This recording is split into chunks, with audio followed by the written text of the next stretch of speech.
I might have said that wrong. If you have enough of the right people, you have an immune system against the wrong people. And I think a lot of people, if put in the right environment, thrive. If you do the right things to create a culture that really works for people and makes them happy and makes them fulfilled, then even the wrong people can become the right people over time. and maybe that's another trick. But, I think that's possible. I think you can convert people, and if you're not converting them to being the right people, you have to phase them out because they're going to bring down the rest of the good people. And that's part of the challenge with the retention piece of keeping the good people. Good people get really annoyed when bad people continue to keep their jobs. Yeah.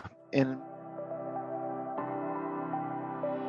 you're listening to The Pivotal Leader, where modern leaders talk about the moments that shifted their organizational cultures and pivoted their teams to success.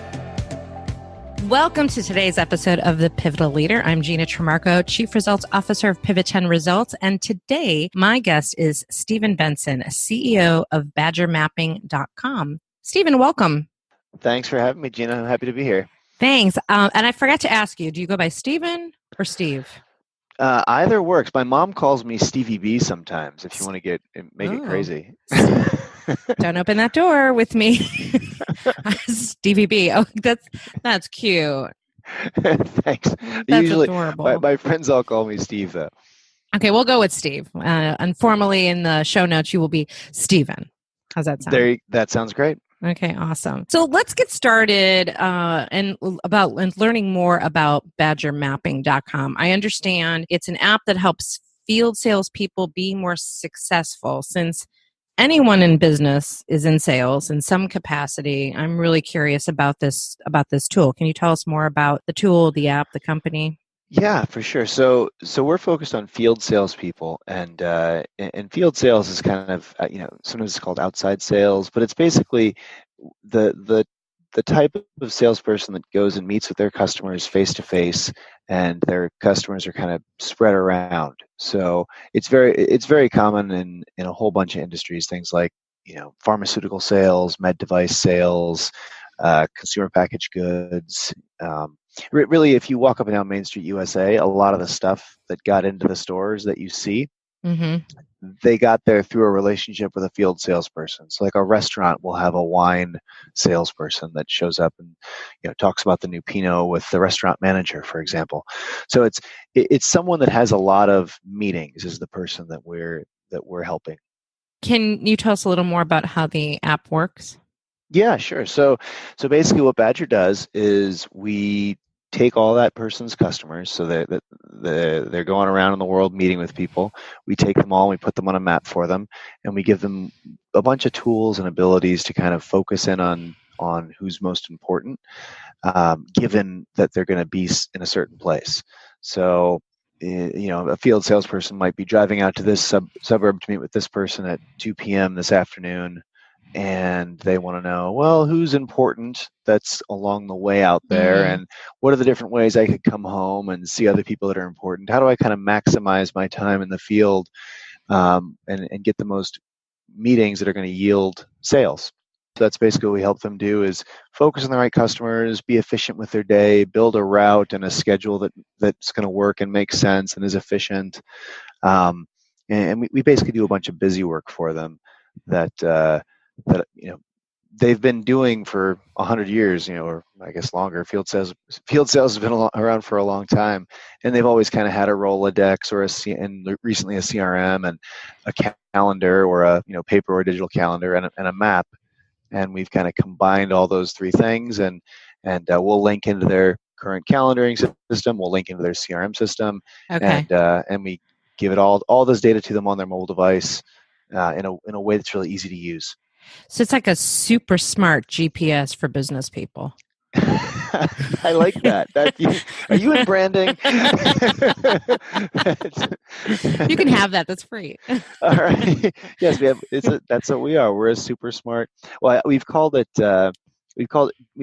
Google Maps on steroids before, okay. And it's actually built on the actual map tiles are from Google. Okay.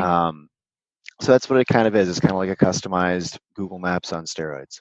Does it feed into existing CRMs, or have you created? Okay, so yeah. So we just connect him with a company's existing CRM, and then Badger will send that CRM all the data from the field. That is super cool. Thank you. And so you started this in 2012, correct? Mm-hmm. Yeah. So what gave you this idea? How did you get it started? Tell us a little more about that.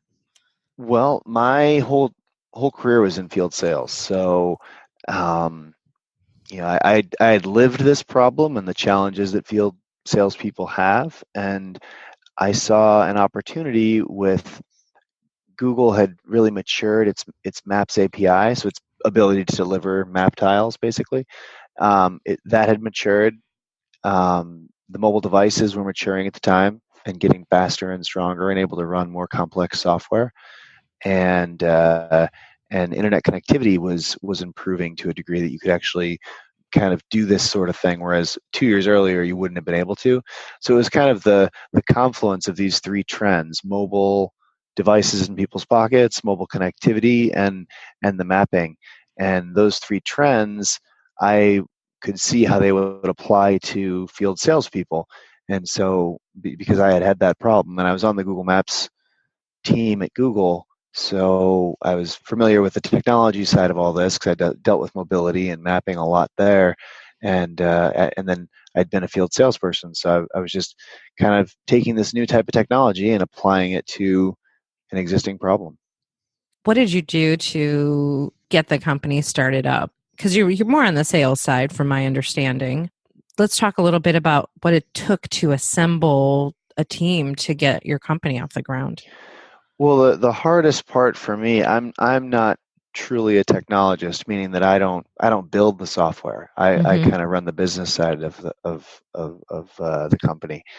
So I needed to build a team of people to actually build out the software, and it'd be useful if I could have done both. And a perfect CEO or founder of a small new software company can do both. They understand business and don't have a problem running the blocking and tackling of a business and starting things up, but they also can do the coding part and jump in and roll up their sleeves and actually help build the software.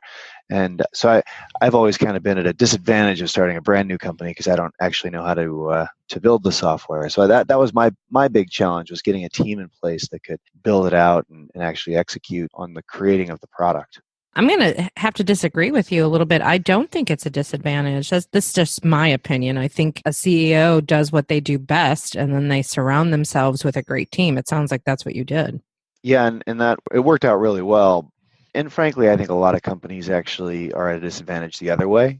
Maybe disadvantage isn't the right word, but a lot of technology companies are started by people who are really good at the technology side, but really aren't good at the business side. Right. And we're really an example of the opposite, where I don't do the technology side and I'm physically unable to. I guess it's a nice thing. You can be physically able to run a business badly. You can't be physically able to code badly if you just don't know how at all. So I don't even know enough to be dangerous in building the software. Whereas a lot of people, they start a company and come from a background where they can create beautiful software, but they do some things wrong on the business side, and that ends up really keeps the company from becoming what it could. I agree. You need the people, especially in a tech company. Obviously, you need the people who are skilled to do that. But I'm still a believer that to run a business, you have to have some really strong business skills. You were talking before we recorded this, talking about basic communication skills and being a really good communicator and a good team builder and sales. You have to be able to sell. Yeah. Frankly, I think that's that was probably the secret weapon that got us off the ground. Was my background was in sales, and so it's not even that it was really important that I was able to.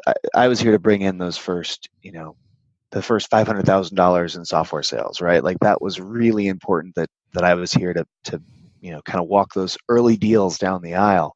Mm-hmm. But more important was actually the selling that occurs for all the zero value deals that happen as you're creating the product in the first place.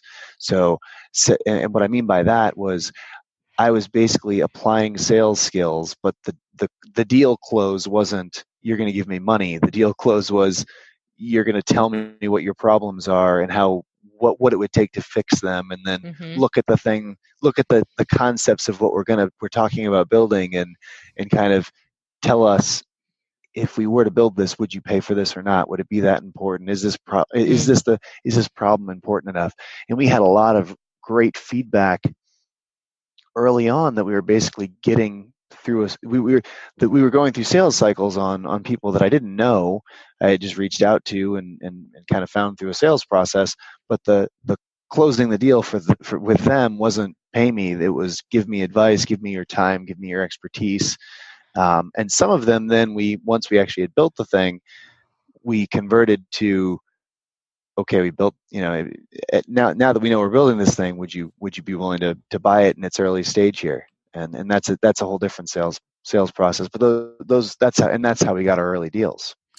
Well, you have to know if someone's going to buy the product, right? And I think a lot of tech companies, that's one thing that they miss the ball on, because they think they have a great idea, but they haven't really tested the concept. It's one of the biggest mistakes people make in starting businesses in general is this thing, when it could be a restaurant. I mean, is this restaurant that makes salty cinnamon buns, is this really going to take off, or should I make some sweet ones, right? Like, and it sounds, I mean, it almost sounds comical from the outside, right? But a lot of people, they make a thing that,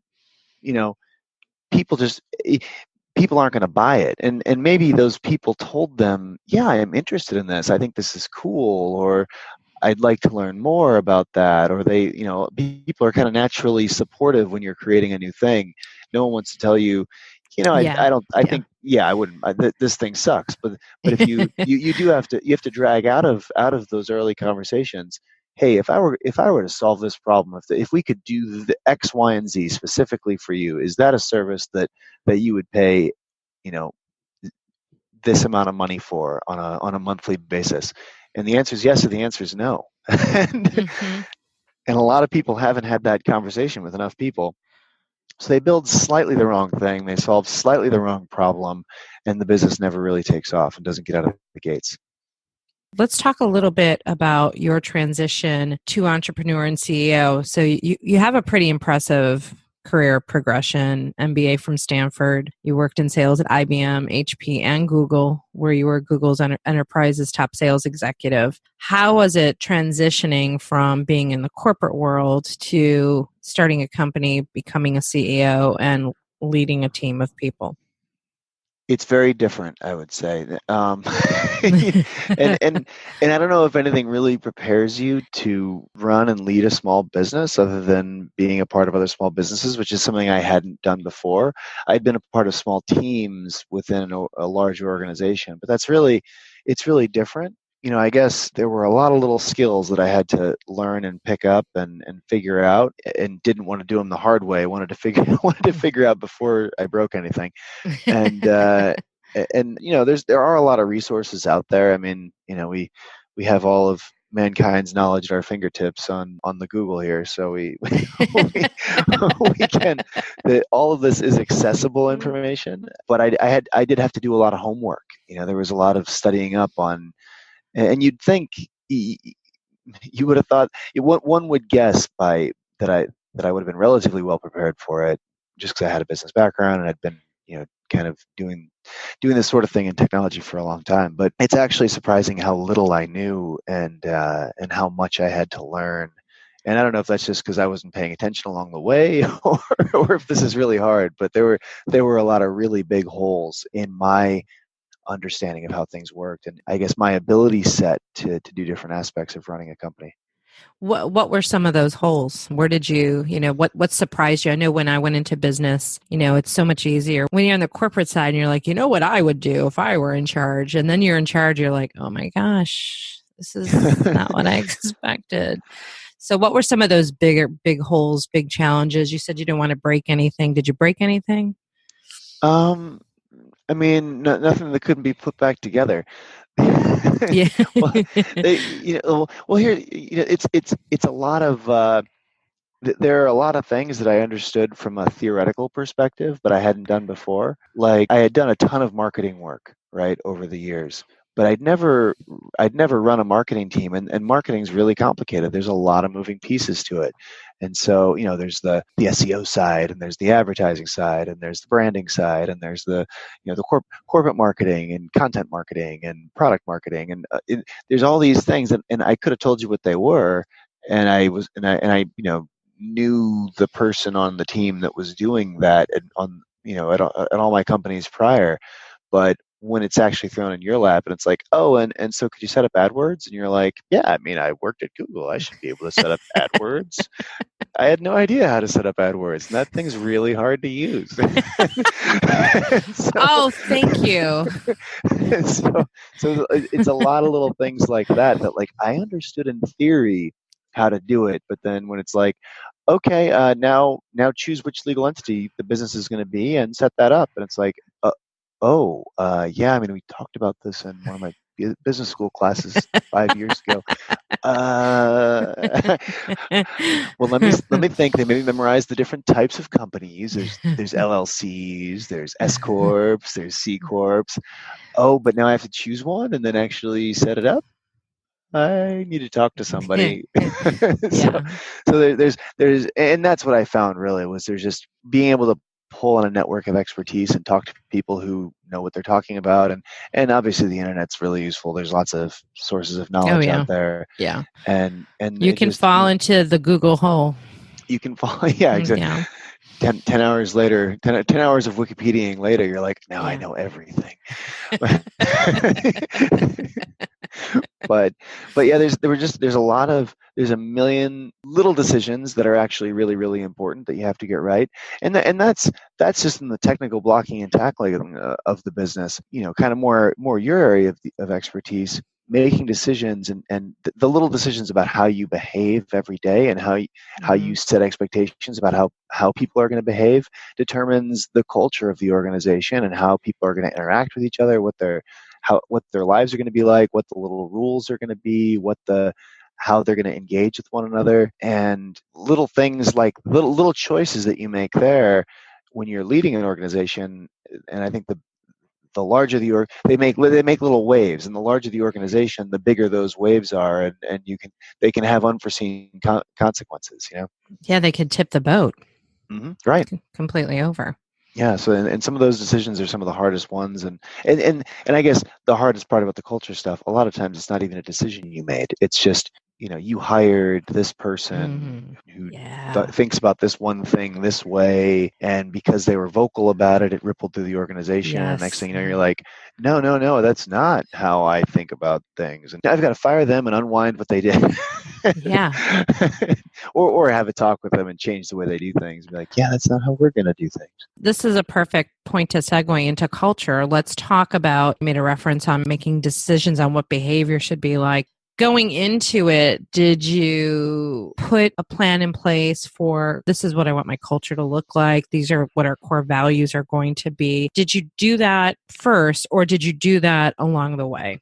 Both. At the outset of the company, like within the first 2 or 3 months, I wrote down kind of my little manifesto of what the values of the organization were and what I kind of envisioned. And then as time went on, I would refer back to it and add to it. And sometimes I'd read a great article or something, or come across a great experience that I could write down and kind of apply. But I'm not sure how important that was in the long term. I don't refer back to it all that frequently. Maybe quarterly I bring it up, I guess. But I think that culture has more been driven by some relatively small decisions that you make, and kind of it's more about how you behave every day, and other people kind of pick up on that behavior and kind of accept things as this is how we are going to behave because he behaved that way. Therefore, this is what we're going to behave. And good and bad things. It's weird creating an organization because it's like looking in the mirror and saying, oh, wow, things that I'm good at are reflected here and things that I'm bad at are reflecting here. here, and I can see where this all comes from, and it's all my fault.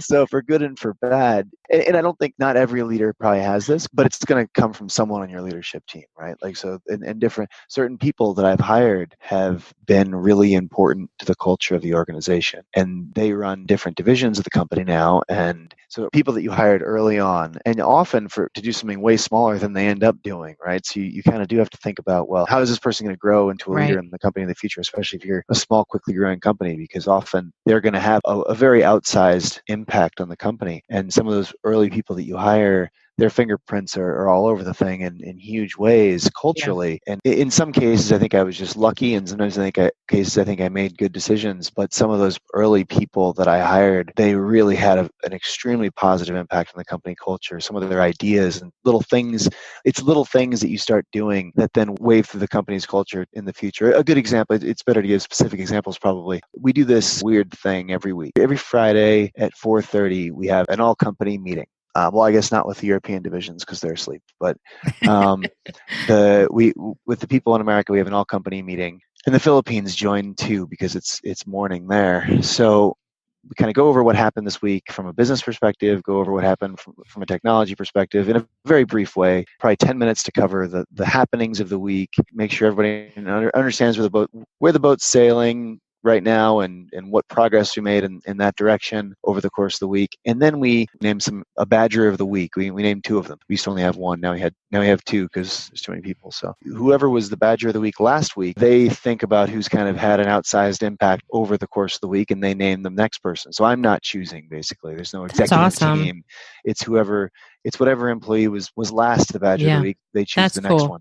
It keeps people thinking about appreciation, and it makes them show gratitude and gives them kind of an opportunity to recognize people that I'm certainly not all knowing. In fact, I know very little, and I don't even know what's going on here. And so, but everybody's eyes combined, they'll recognize, oh, this person that no one else is even paying attention to, but I know what they do because I work with them, and I'm going to name them Badger of the Week. And they bring up things that I never would have noticed. And that's one thing that we started doing, and then we blew it out. We kind of grew that into something larger. We do what we call giving props to each other right after that. So then anyone can kind of call out something good that someone else did over the course of the week for them or for the organization or for whatever, or it's just recognition, right? So that people get recognized, and we just kind of go around and everyone kind of appreciates and compliments the things that other people have done for the week and recognizes them. And the point of all this story is I think this is one of the coolest things that our culture does, and it really helps people. I think it really helps the company do well and helps people recognize the contributions of everyone else and really gels the team. But the point is that I didn't do any of this. Neither of those two things, the Badge of the Week or the props, neither of them were my idea. One was the fourth person we hired's idea, and one was the third person's we've hired. It was their idea. and I didn't do any of this. And those early hiring choices have had a really outsized impact on the company's culture. That's a brilliant idea. I love that. It's really cool. I mean, it's one of the coolest things that I think we've got going from a cultural perspective. And it just helps people. I think it's really important to express gratitude, and having everyone be anyone, it makes anyone into someone who can recognize someone else. And it makes people get recognized for the billion little things that happen throughout the week. And it keeps you from taking people's efforts for granted. And it really does create a culture of appreciation. Yeah. And I think this is what I've seen in a lot of organizations. When the culture is not working, it's usually because people don't feel appreciated and they don't feel recognized. And it's because companies are moving so quickly and they don't take the time to do something like that really doesn't take a lot of time to do, but requires a lot of people to be thinking about it all week. Yeah, well, and frankly, I mean, I just couldn't do as good of a job. I think this is historically a role that I think leadership puts upon themselves. They say, I'm going to recognize who's good. I'm going to recognize when someone accomplishes something, and I'm going to tell the group about it. But I'm not capable of knowing all these things that are going on, and I'm frankly not capable of even recognizing them. Like, as a leader, you're often real busy and running around and hardly able to. I'm trying to steer the ship. I'm just trying to avoid the rocks and stuff, and that takes all my time and mental cycles. So I would do a really bad job of doing this thing that the team does an amazing job of. And I think a lot of leaders would be better off if they took that responsibility off of their shoulders of paying attention to who to recognize and be appreciative for, and put it and share it with the group, because it's a responsibility that the group embraces and enjoys doing, and they're better at it than you could ever be. Yeah, you'd never be able to do it as well as everybody else is doing it, to your point, because you're busy. And I think the other cool piece of that is that if I were your employee, that would be exciting to get some recognition and get a little bit of spotlight from, like, ooh, the CEO gets to know me, but maybe he never interacts with me, but now for this week, he now knows who I am. Mm-hmm. And everybody that put me on the map. Yeah, everybody hears this great. Like, you can't do anything right around here without somebody noticing and calling you out for it. Wow. and that's what a great concept. It's really fun, and people love it, right? I love it. I love it when I get recognized for doing something, like I think it's just human to enjoy being, like, everybody works really hard, and when you get recognized for that hard work, being successful or even trying and failing, you'll get recognized for, and that's fine too, like. But it really is, I think it's one of the more unique things we do. And we do it on a weekly basis. The whole meeting probably takes a half hour, and we kind of end the week with it. You mentioned the being recognized for failing too. I think that's another big one, is to celebrate failure. There's actually something we do, an improv game that we use in business. And before we started recording this, we talked about how we use improv in business. Mm-hmm. There's an exercise that literally you get people to stand up and yell, "I failed." And then everybody applauds for them. That's fantastic. It's like, guess what I screwed up this week? I failed. Everybody clap for me. That's great. And I mean, I think this is one of the biggest reasons that companies that run by fear don't do well and kind of stagnate. And it's, especially in a larger organization, I think it's often easiest to manage with fear as one mm-hmm. of the more important arrows in your quiver. And I try to not do that at all. I try to not have people fear for their job, or fear for screwing up, or fear I'm going to get angry with them, because as soon as you do that, no one's going to take any risks anymore. No one's going to try some things. No one's going to try a new thing. No one's going to put their career on the line. And we see it all the time. Like, we'll be interacting because we interact with a ton of companies, right? And so we'll be interacting with a VP of sales, or a director of sales operations, or people on their IT team, because it's new technology, and they will be convinced that if their salespeople had our tool, that they would sell more stuff, which is really what they want out of their salespeople, right? It's going to make their lives easier, save them time, and we'll have them convinced that is the case. But it's the fear of failure that holds them back from doing it, even though they believe it'll work. Right. They'll be afraid that if they try this new thing and it doesn't work, that they'll get canned. Right. And you can hear the fear in their voices about, like, hey, they want to stay between the lines, because they're worried that if they go outside of the lines and take a risk and it doesn't work, that it'll really negatively impact their career. And logically, they can believe that this thing that they've come in contact with, and they've tried it out, and they've put it in the hands of some people, so they're very convinced that it's going to help. But logically, they're convinced. Emotionally, they still have this, like, fear in their stomach, like, yeah, but if this goes well, I'm going to get fired, and my wife's going to leave me, and I'm going to die homeless and alone. And you can hear the fear in their voices, and I think that's one of the most. It's important to not manage by fear, even though it is easier. Yeah, and when you're dealing with those prospects that are in that fear, it says a lot about the culture that they're working for too. Oh, for sure. Yeah. I mean, there's one thing to have that. We all have that personal fear. Not all have, but I mean, the personal fear of homeless is I don't want to end up homeless, right? But some companies, you are like, oh, I'm never, whatever I put out there, they're going to listen to me, versus, I've witnessed a lot of organizations that there's so much fear, and what happens is complacency sets in mm-hmm. with everybody, because they think, why bother? Yeah, absolutely. And maybe they've seen, people are smart. They learn by seeing things, and maybe they've seen someone take a risk in the past that didn't work out, and what happened to them. If everybody's running around worried they're going to die hungry and alone because they screw something up at work, they're not going to do their best work. I think 80% I think this is a corporate culture thing certainly in America, maybe I'm sure in other places as well. But I think a lot of people are managing by fear, and it stifles people from taking risks and eventually stifles the business from being what it can be. And it just makes people miserable too. I mean, Yeah. it's Yeah. just not fun. It's not a good environment to work in. It creates a horrible environment.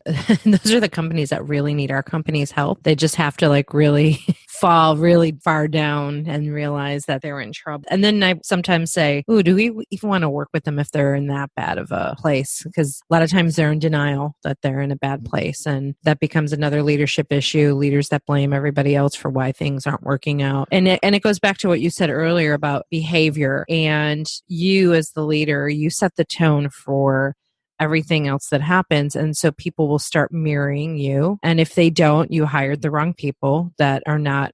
That's another piece of it that I want to talk about is how do you attract the best talent that's going to fit into your culture? And you probably have gotten better along the way, knowing what you want, but how have you been attracting the best talent? That's a good question. So I guess there's two parts to your question. The first thing, I don't think with respect to culture, I don't think people recognize when they have a cultural problem a lot of the times.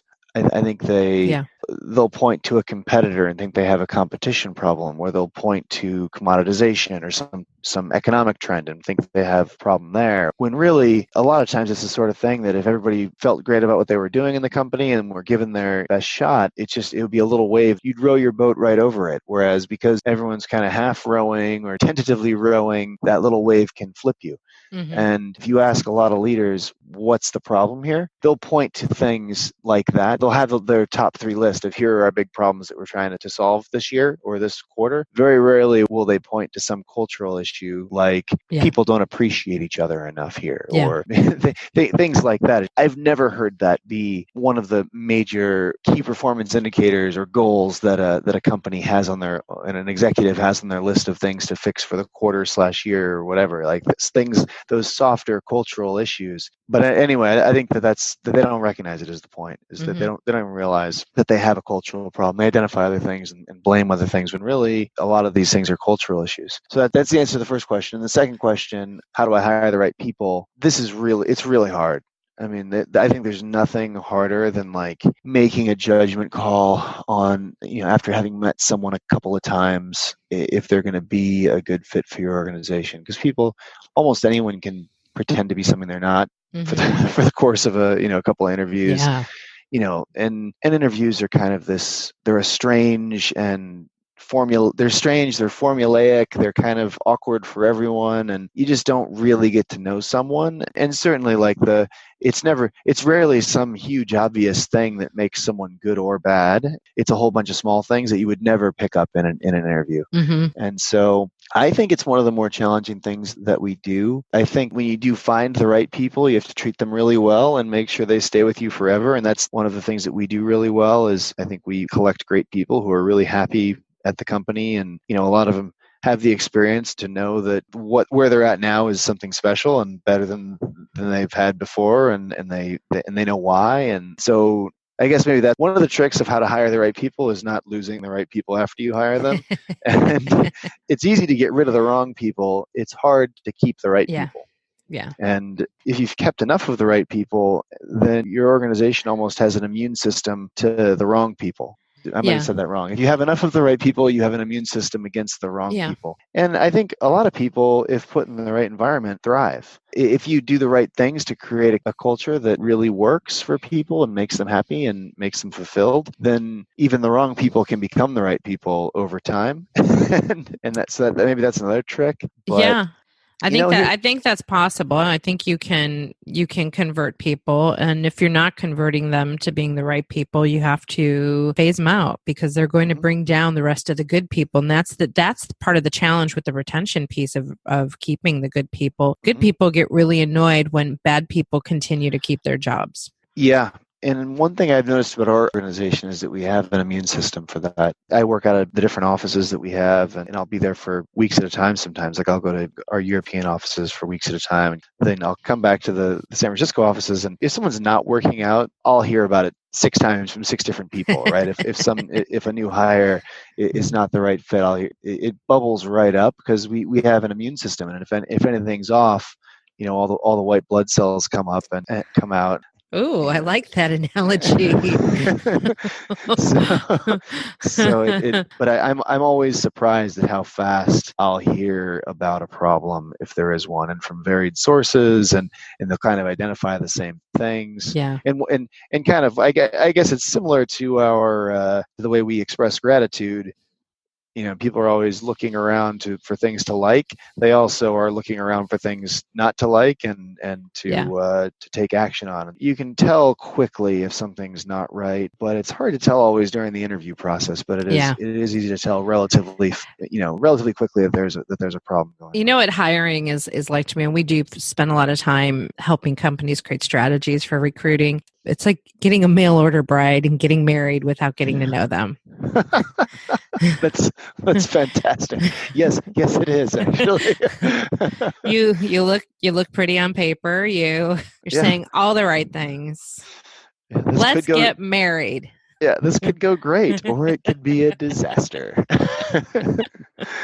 That actually just came to me on this podcast. I never ever thought of it that way until just now. Well, part of me thinks the way that we're doing this is just insane. And I feel like there are better ways to do it. But the whole getting married to someone from a business perspective, after an interview process, it does seem crazy. I mean, the concept seems crazy. And I don't know what a better way is. I don't know how you can better vet someone, but it definitely, I'd say in the average organization, they're making bad hires as often as they're making good hires, and that means you might as well just flip the coin.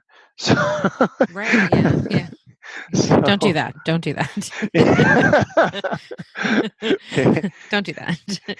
And it's just sticking names in a hat and randomly drawing. Don't do that either.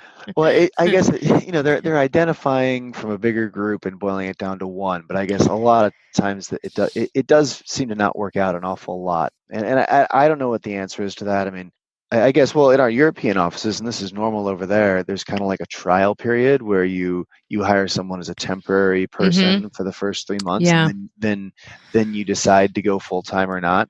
And that's an interesting thing that they do over there. And I guess, I don't know if we can you can't really do that in America, because people will be like, no, I'm like, most people who are really good here wouldn't take like a non-permanent temporary assignment, right? Right. And it'd be a disaster from the way we do healthcare doesn't align with that, and lots of things don't align with it. And so you'd be hiring them for 3 months and then firing them. And I guess in some ways, some of that is built into organizations with 90-day probations and things like that. But one of the things that I've come across is depending on what state you're in, certain states are at-will work states, but certain employers they're not educated enough on what that actually means. Some of them have attitudes of like, well, they've hit their 90 days and we're an at-will work state and we can let them go. And I'm like, it's not that easy, because most employees are part of some protected class. So you have to be super careful in that mentality of, I can just fire you because for no reason. And while a state may have that, you're putting yourself in a big liability situation to do that. And back to European ways, there was someone on my podcast a couple weeks ago who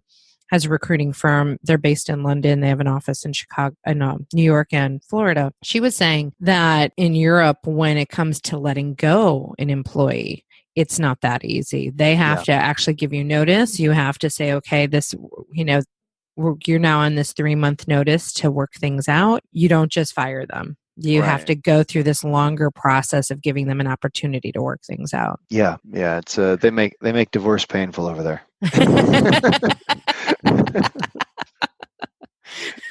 Oh my God. The analogies we've come up with. It's your analogy. I'm just running with it. I know this is something that we do in improv. It's the building, right? It's I have an idea and you just built on it. I talked about marriage and you added divorce to it. So that's awesome. Do you have a couple more minutes? I know that we're right at our hour point because we were babbling before we started. Yeah, I'm fine. Okay, great. I wanted to get your take on training in general. We're a training company and we talked about that before we recorded. And what's your outlook on it? One of our challenges always is trying to have companies see the value of why you put training in place. And this is also part of a culture when you're continuously developing people and not just calling in a company to like fix what's broken, but the continuous development to us is how you're going to continue to retain employees. So what's your viewpoint on training?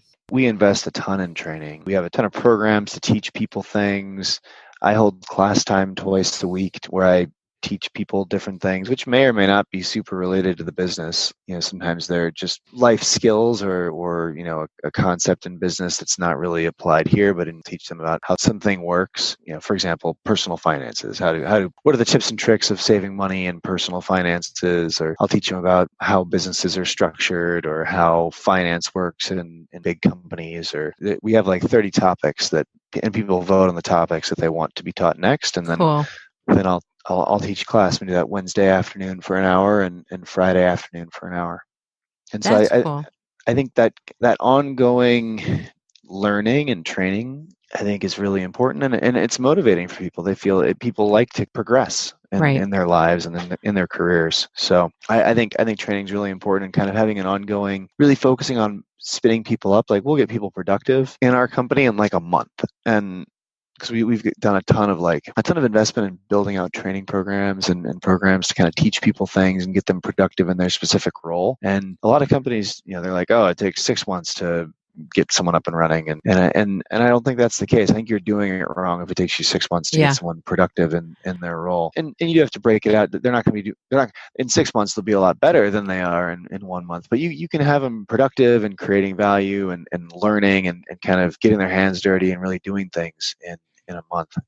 Well, yeah, if you're intentional and strategic about it, I think that's the missing piece. I see this happen a lot. Companies onboard employees, they kind of just throw them in the fire here, hang out with Bill for a day or two, and there's no real plan in how we're bringing people on board. Mm-hmm. Yeah. That's the challenge we see a lot. You also had some really amazing sound bites that I wish I was recording about improv-based training. And I had mentioned to you that, we rebranded our company because improv comedy is something that scares people. It's only one tool in our toolbox, in our strategies that we offer. But you had such a great way of articulating why improv in business makes sense. Can you talk about that? Yeah, sure. I mean, I haven't done a ton of improv comedy myself, but I'm familiar with it. I've been to some shows, and I feel so. I guess I'm exposed to it enough to know what it is and what it does, and I've done it a couple times. And I feel like the skills that you learn in improv comedy, it's not about being funny and doing that actual activity. It's about training your brain to think creatively and in a way that is directly applicable to interactions with people, either personally in your personal life or in business. I think improv classes and exercises train your brain to be creative and be able to move fluidly from one thing to another in a way that is really useful for people in business, and really helps if you know how to do improv comedy and you're trained in that.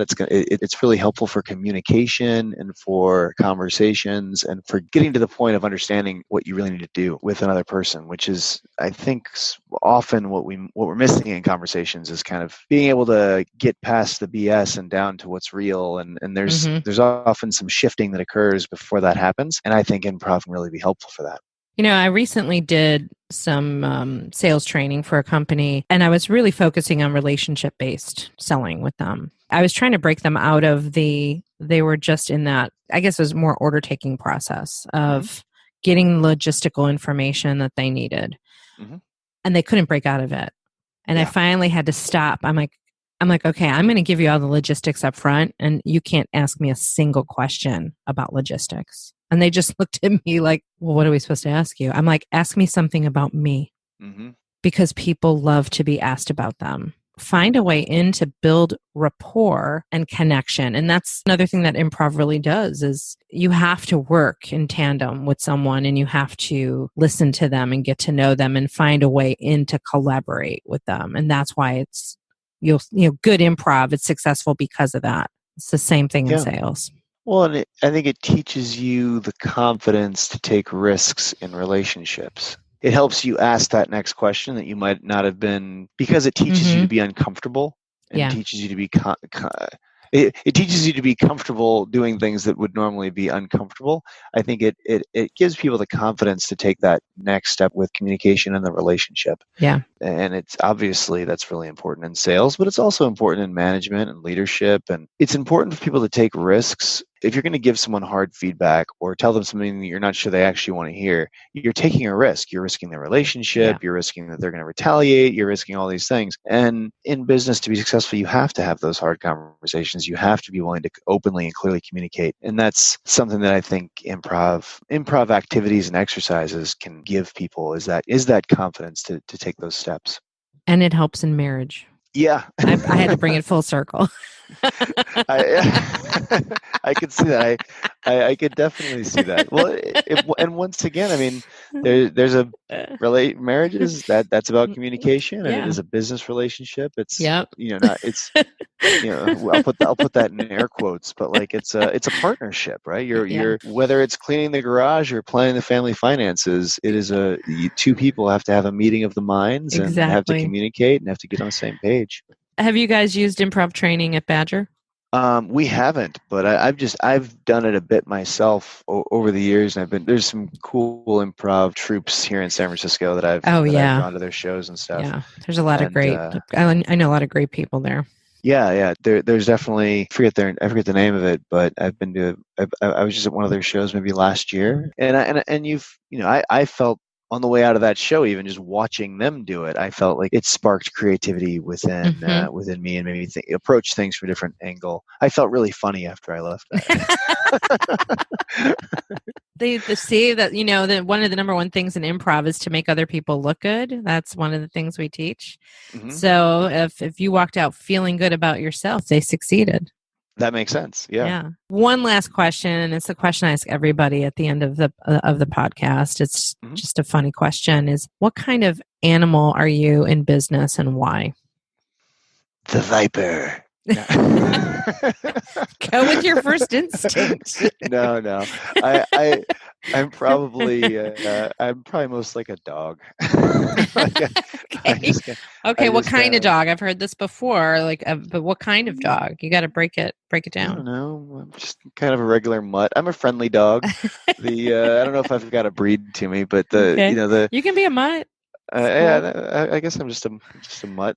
We are a dog-friendly office too, and so and I have a dog. I have a little Pomeranian here that I bring to the office every day. I have a Pomeranian. Aww. Really? Yeah, I do. I just gave mine a haircut last night, so he's very fuzzy and short-haired right now. But he's angry with me. But it's gonna we're gonna work through it with communication. But I mean, that's probably the animal that I'm most like, just because I view a big part of my job is to go around and communicate with current customers, with prospective customers, with employees, with just everyone that kind of touches the business. And a big part of my job is to be that touch point and communicate with them. And I think that's what dogs do, is they run around checking in with everybody. And, And you can see it with an office dog, because they know everybody and they're friends with everybody, and we just have them off leash running around, and they. That's awesome. Yeah, it's fun because they kind of check. We've had a couple dogs here over the years, and one of my favorite ones actually just moved to our Utah office, which is tragic. Well, his owner moved to the Utah office. The dog went with him, but so we don't have him in the office anymore. But that was one of my favorites. But they kind of run around and check in with everybody and say hi to everybody. And that's awesome. If someone was having a tough day, mine will go and sit in their lap, and it's that's kind of the job of a CEO too, is to run around and see how everything's going, and set the direction and figure out who's doing what and who needs help with what, where we can direct resources and that sort of thing. Oh, perfect. That's awesome. Thank you for that. People want to get a hold of you or connect with you. What is the best way to connect with you or BadgerMapping? I'm easy to find on LinkedIn or through the company. You can just Google Badger Maps and find us. If you're in field sales or know anyone who is, and just have people mention this podcast, and I'll tell the folks on my team if anyone calls and says, "Oh, I heard about it on Gina's Pivot 10 podcast," we'll have them give them 2 months free of the product cool. Just as a reward for enduring listening to me and. blather on about everything that I've blabbed on about here. That's awesome. Well, I'll put it in the show notes as well. So if they don't fully listen, they'll still see it in there. So perfect. Yeah, that sounds great. There you go. Well, we're going to wrap it up. So stand by while I end the show, Steve. I want to thank you so much. I could have kept talking to you forever. This was great. Yeah. I'll call you again. We'll have a different conversation maybe. So thank you for your time today. Well, thanks, Gina. It's great to meet you here, and have a great week. Okay.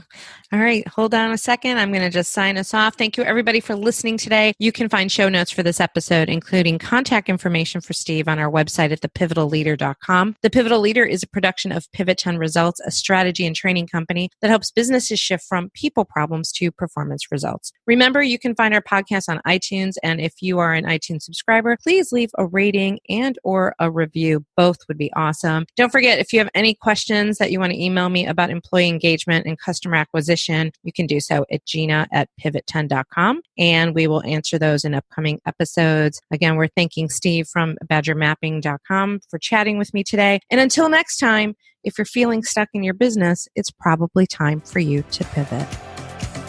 You've been listening to The Pivotal Leader. To learn more about how to shift your culture and pivot to success, visit pivot10results.com. That's pivot10results.com.